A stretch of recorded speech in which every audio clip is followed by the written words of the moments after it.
Պահին այդ պատասխանները կան ու կլինեն։ Պարոն Սիմոնյան, խոսեցիք այլ ուժերի, բանից անցումային շեմը հազիվ հաղթարելու, կուզեի խոսեիք ձեր մասին, դուք ինչ եք ակնկալում 50+1 հավաքելու եք, թե այնուամենայնիվ ձեր ռեյտինգն իջել է։ Ես համարում եմ, որ ռեյտինգը որևիցե ձևով կայուն բան չի կարող լինի եւ որևիցե օրինակ դրա աշխարհում չկա։ Մենք ի սկզբանե մեր աշխատանքը մեր տրամաբանությունը դրել ենք դրա մեջ, որ մենք սկսում ենք չգիտեմ 0.0%-ից, այսինքն 0-ից սկսում ենք նորից բան անել, քարոզարշավ անել եւ գնալ առաջ, բայց ակնհայտ է, որ մասնավորապես ամսի 8-ի ստորագրված փաստաթուղթից հետո դրան հետևած բաներից հետո, իրադարձություններից հետո մենք անցողիկ շեմը հաղթահարելու որևիցե խնդիր չունենք, թեպետ ես կարծում դրանից առաջ չունենք, մեր համար շատ կարևորը սահմանադրական մեծամասնություն ձևավորելն է եւ մենք գնում ենք այդ ուղղությամբ, դա իմ ընկալմամբ 50 ավելի բարձր է, քան մենք հիմա ունենք։ Ես ենթադրում եմ, որ մենք ավելի շատ ենք ունենալու ձայն, ավելի շատ տոկոսային ներկայացվածություն ենք ունենալու, քան 54%-ը, որը ունեցան 21 թվականին։ Այսինքն դուք կարծում եք ձեր վարկանիշը հիմա ավելի բարձր է, քան 21 ընտրություններին է եղել։ Լսեք, տարբեր բաներ է, չի լինի համեմատել։ Այնտեղ տեսեք, քվեարկության տարբեր բաներ կար։ 21 թվականի քվեարկությունը լրիվ ուրիշ բանի մասին է, վարկանիշային քվեարկություն չէր, հա։ Դա հայ ժողովրդի պատասխաններ միջազգային տարբեր կենտրոններին, ոչ միայն սովորաբար մենք խոսում ենք, որ Ռուսաստան բան չէ, ոչ միայն Ռուսաստանի միջազգային տարբեր կենտրոններին հայ ժողովրդի պատասխաններ։ Դա մեր նկատմամբ վերաբերմունքներ, դա վարկանիշային քվեարկություն չեմ համարում ես։ Ընդդիմությունը պնդում է, որ դուք իրավիճակին այնուամենայնիվ չեք տիրապետում։ Okay. Դուք համաձայն եք, որ չեք տիրապետում։ Ես չեմ կարող իրանց մեկնաբանել այդ առումով, որովհետև եթե իրանք տիրապետեին կկարողանային գոնե 2000 հոգանոց միտինգ անեին։ Առնելով որ ձեր ակցիաները ավելի շատ իրավապահ կառույցների Հարգես ինչ ակցիա։ Օրինակ եկեղեցի երբ այդ ակցիա չի, վարչապետը գնում է, կեղծ պատարակը նախ ձեր գնահատականն է, ընդդիմությունն է կեղծ։ Նախ դա ակցիա չի քաղաքական, վարչապետը գնում է, ակնհայտ է, որ վարչապետի անձի նկատմամբ սեր ու հարգանք վայելող մարդիկ կան, շատ։ Թեկուզ նույն մարդիկ թող լինեն, ակնհայտ է, որ մարդիկ նշանակում է, որ բերովի են։ Նարեկ ջան, լավ է, դա չի նշանակում, որ բերովի են ու չի նշանակում, որ նույն մարդիկ են։ Ես ոչ բոլորին եմ լինում եւ տարբեր ակցիաների, ձեր ակցիասի, տարբեր այդ բաներին, այդ պատարակներին ես տարբեր մարդկանց եմ տենում։ Բայց ուխտերցին էին քիչ մարդիկ, ուխտերցի ժամանակ։ Ցավը տանում, ինչ հաշվարկը ով է անում, կասես ինչ։ Չէ, ինչ ենթադրա, մի րոպե քիչ է, երբ որ ենթադրվում է պետք է լինի 10 հոգի, լինում է 7 հոգի, բայց մենք ինչ որ նպատակ, ինչ որ սանդղակ ենք, քիչ էր, լավ, օքեյ, 7000-ը քիչ է։ Պետք է 70000-ը, որ 70000-ը լիներ, պետք է ասեք դե քիչ էր, առաջ հրապարակ եք լսնում, որ վերավ հաշվող կա, հաշվեք էլի։ Ով է, շատ վատ են անում։ Լսեք, ես վստահ չեմ, որ բոլորը մեր կողմնակիցներն են եւ ես նորից եմ ասում,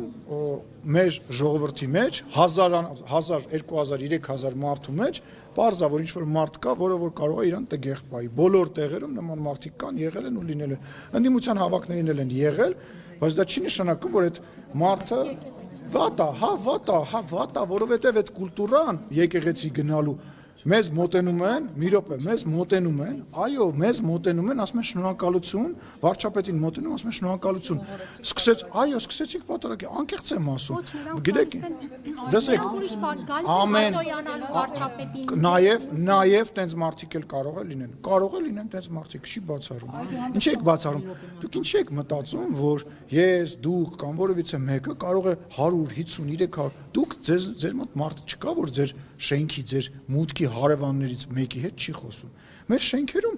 մուտքերում մարդիկ կան հարևաններով իրար հետ չեն խոսում կամ իրար հետ խնդիր ունենք։ 1000, 2000 մարդ է գալիս, բարձա ամեն տեսակի մարդ կարա լինի։ Եվ դա չի նշանակում, որ դա ինչ-որ տենց մեր կողմից խրախուսվում է կամ ողջունվում է։ Կներեք, բայց դուք ասենք, որ նայում եք անձայն աչքով, ամեն կիրակի կամ շաբաթ օրվա պատարակներին դուք ինքներդ չեք ֆիքսում, որ մարդկանց քանակը պակասել է կամ եկողները հիմնականում նույն մասան են։ Դուք չեք ֆիքսել, որ վարչապետը, եթե չեմ սխալվում, այս վերջին պատարակը նույնիսկ եթեր չի տվել։ Ֆիքսել եք։ Որտեվ չենք ուզում մենք, Հենց այդ է, ինչու՞ չեք։ որովհետև չենք ուզում, որովհետև դուք եւ ընդդիմա, որովհետև դուք եւ դե դուք ընդեղ եք, առնվազն թափանցիկության խնդիր չկա, որովհետև դուք եւ ու շատ ընդդիմախոսներ փորձում են հավատը, անկեղծությունը եւ այդ անկեղծ մղումները վերածել քաղաքար։ Ավելի քիչ մարդ կար, քան ով էր ասում, որ մենք այդտեղ մարդ էինք նախատեսել։ Ուզում եք, ասենք, հեսա 5 ամիս բան մնաց, հեսա կտեսնենք էլի։ Ասում են, որ ընդդիմախոսները վարչապետը կոչ է անում, բայց վարչապետը որպես հայ առաքելական Սուրբ եկեղեցու հետևորդ է կոչ անում։ Ու այո, շատ մարդիկ այո գնում են, որ վարչապետին տեսնեն, նամակ փոխանցեն, ինչ որ բան ասեն, անընդհատ դուրս են գալ։ Այո, լինում են մարդիկ էլ կան, առիթը օգտագործում են, ինչ վատ բան է երկրի վարչապետի հետ գնալ եկեղեցի եւ աղոթել։ Դրանից ասում եմ, նոր մշակույթ բերվեց պատարակներին մասնակցելու։ Այսքան մարդ երբ էր Հայաստանի Հանրապետությունում պատարակների մասնակցել։ Հիմա այս քանակությունը Հարգելիս, ուրեմն կբացես, ուրեմն հա եղել են, ամեն ինչ եղել է, ուրեմն կբացես իմ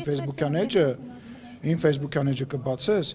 կնայես 5 տարի, 3 տարի առաջվա իմ պատարակի մասնակցության լուսանկարները իմ ծնկաչոք նաև լուսանկար, բանում անչա, ես եղել եմ պատարակի։ Կարող է դու էլ, ասա լավը չես ասում, կարող է նաև դու չես եղել, կարող է ստիպողաբար են տարել։ Ես գյուղում չեմ եղել, մեծ պատարակի եմ մասնակցել Կոնդի եկեղեցում մի քանի անգամ, իմ ամենասիրած Մարիամ Աստվածածնի Մարաշի եկեղեցում եմ պատարակի մասնակցել, որտեղ շատ քիչ մարդ կար, բացի հիմնական մի քանի եկեղեցուց պատարակների մասնակցությունը նես չէ, որ Հայաստանի Հանրապետությունում տենց համատարած ա եղել։ Մի խումբ մարդիկ, լավ մարդիկ, շատ սիրված, շատ հարգված մարդիկ մշտապես գնացել են, բայց սրա մասին ոչ խոսակցություն։ Բայց օրինակ Կուղարկես քո նկարները, ես քեզ ուղարկում եմ, ինձ կողքից էին նկարել, ես չեմ լուսանկարել։ Ես քեզ կուղարկեմ, ես վիդեոներ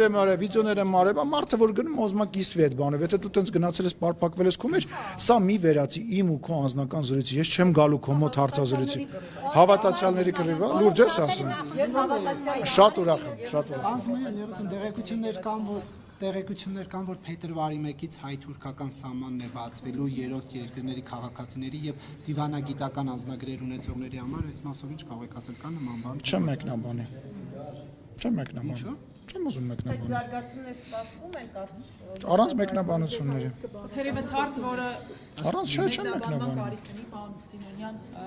ինչ եք կարծում եկեղեցու բարենորոգման օրակարգը, որը առաջ են քաշել հանրապետության վարչապետը եւ 10 եպիսկոպոսներ, ինչով կավարտվի, ինչ ելք ունենա։ Մի ելք կա, այլ ելք չի կարող լինել։ Մի ելք կա եւ Որն է ելքը։ հիմա էլ եմ ասում։ Այդ առումով դիրքորոշումը չի փոխվել։ Լավ, բարի։ Պարոն Սիմոնյան, այս ճեպազրույցից բայց ֆիքսենք, որ ձեր ինքնավստահությունը ամեն դեպքում իջել է, որովհետև նախկինում ասում եք ջախ-ջախի հաղթանակ կտանենք, սենց չգիտեմ ինչ կանենք, բայց այսօր ասում եք տենց պիտի սկսենք 0-ից եւ ռեյտինգները մի քիչ բան են, տարբեր կարող են լինել տարբեր հատված, այսինքն մի քիչ ձեզ փարատեք դրանով։